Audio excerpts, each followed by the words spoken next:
In a lavish London studio, bathed in afternoon light, a young man sat for his portrait.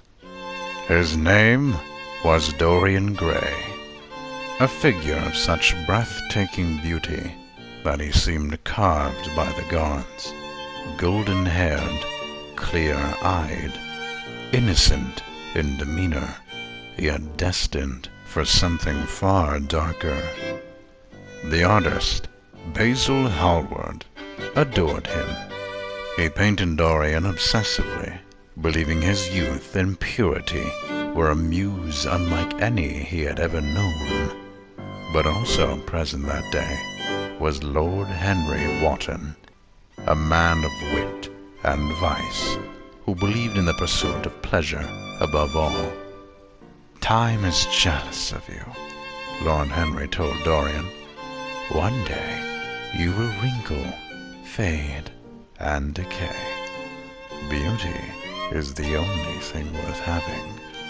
These words struck Dorian like lightning. He looked at his completed portrait, so perfect, so eternal, and said with a trembling voice, "If only it were I who stayed young, and the portrait that aged, I would give my soul for that." No one laughed. No one dismissed it as vanity, because in that moment something answered. At first, Dorian was unaware that anything had changed, but time passed, and his life began to shift. Under Lord Henry's influence, he abandoned restraint and chased pleasure without shame. He became cynical, seductive, and careless. One of his first victims was Sybil Vane, a beautiful young actress from the slums, whom he claimed to love. He told her she was art incarnate, until one night she gave a terrible performance. Her acting faltered because she was in love. She could no longer pretend. "You've killed your art," Dorian said coldly. "I cannot love you." She was devastated. That night, Sybil Vane took her own life. Dorian felt guilt, briefly, but Lord Henry praised him, saying it was a beautiful tragedy, the kind poets dream of, and Dorian, comforted by aesthetic words, returned home, only to find the portrait had changed. The face in the painting looked crueler. The mouth had curled slightly into a sneer. Years passed. Dorian Gray did not age. Not a line crossed his perfect skin, but whispers followed him. Friends who grew close to him grew sick, obsessed, or ruined. Reputations collapsed. Marriages ended. Men and women alike seemed drawn to him and then destroyed by him.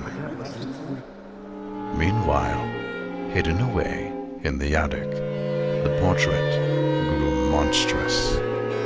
Its eyes burned with a wicked gleam. The flesh became shallow and spotted. Wrinkles formed where none had been before. Every sin, every lie, every betrayal carved itself into the canvas, not on Dorian, but on his soul made visible. Basil, the artist, begged to see the portrait again. Dorian resisted, but eventually allowed him. When Basil saw horrified him, he gasped at what the painting had become, a grotesque parody of the boy he once painted, a visual confession of everything Dorian had done in secret.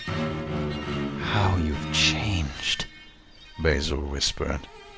"This is what you truly are." Dorian snapped. In a moment of madness, he murdered Basil, stabbing him again and again in front of the portrait. Then he blackmailed an old chemist friend into disposing of the body.